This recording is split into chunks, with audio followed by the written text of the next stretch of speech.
కొండనాలికి మందేస్తే ఉన్న నాలుగు ఉన్నట్లుంది TTD engineering శాఖ అధికారుల పనితీరు. చెత్తనమ్మేందుకు మీనమేషాలతో శ్రీవారి ఖజానాకు గండిపడుతోంది. స్క్రాప్ విషయంలో అధికారులు ఎందుకు తటపటాయిస్తున్నట్టు?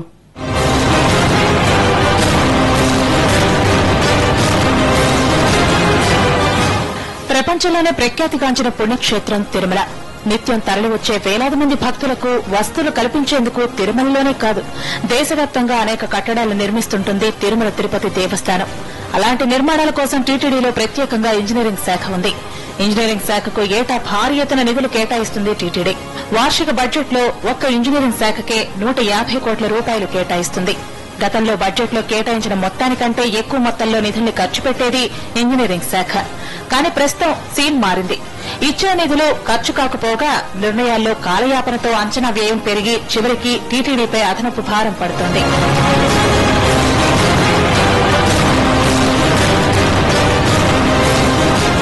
టీటీడీ ఇంజనీరింగ్ శాఖకు చీఫ్ ఇంజనీర్ గా 5 ఏళ్ల క్రితం చంద్రశేఖర్ రెడ్డి బాధ్యతలు చేపట్టారు. ముక్కుసూటిగా వ్యవహరిస్తారనే పేరున్న ఈ అధికారి టీటీడీలో అదే హోదాలో 2019 వరకు రికార్డు స్థాయిలో దాదాపు 9 సంవత్సరాలు కొనసాగే అవకాశం ఉండటంతో ఆయనకు చెక్ పెట్టేందుకు పలువురు అధికారులతో పాటు కొందరు కాంట్రాక్టర్లు ఎంతగా ప్రయత్నించినా ఫలితం లేకపోయింది. ఆయన స్థానంలో మరొకరి నియామకానికి ప్రభుత్వ పెద్దలు సాహసించలేదు. టీటీడీ ఇంజనీరింగ్ శాఖకు చీఫ్ ఇంజనీర్ 9 ఏళ్ల పాటు కొనసాగే అవకాశం ఉండటంతో ఇక పనులు వేగంగా జరిగిపోతాయని అంతా భావించారు. కానీ పరిస్థితులు మాత్రం అందుకు భిన్నంగా ఉన్నాయంటున్నారు. అవినీతికి చెక్ పెట్టాలన్న సంతృప్తి తప్ప ఇంజనీరింగ్ శాఖలో పనులు మాత్రం నత్తనడకన జరుగుతున్నాయి. ఆలస్యమయ్యే కొద్దీ అంచనా వ్యయం పెరిగిపోయి టీటీడీకి గుదిబండగా మారుతున్నాయి.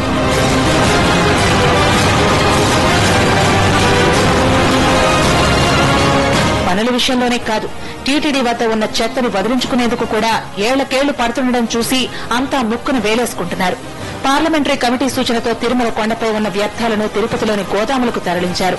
ఎన్నో సంవత్సరాలుగా పేరుకుపోయిన వ్యర్థాలు కావడంతో అవి టన్నుల కొద్దీ ఉన్నాయి.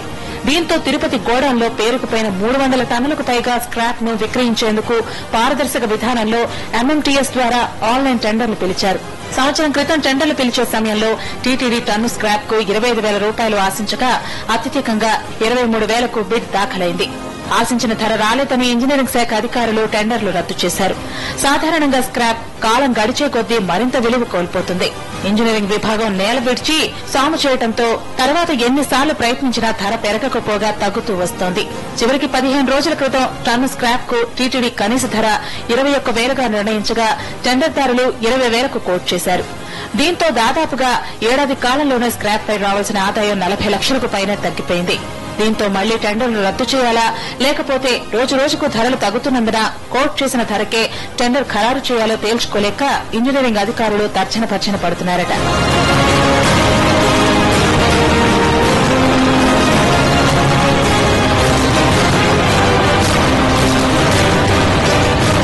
చెత్త కూడబెట్టుకోవడం వల్లే సమస్యలే తప్ప ఆదాయం పెరిగేదేమీ ఉండదని కొందరు చెబుతున్నారు.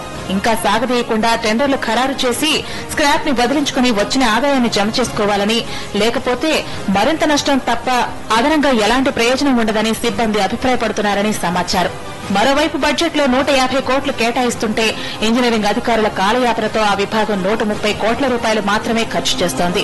దీంతో నిధులున్నా పనులు జరగకపోగా అంచనా వ్యయం పెరిగి చివరికి టీటీడీపైనే భారం పడుతోంది.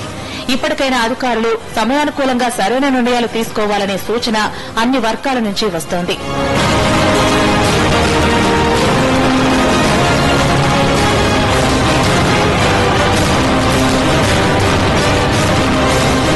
ఇది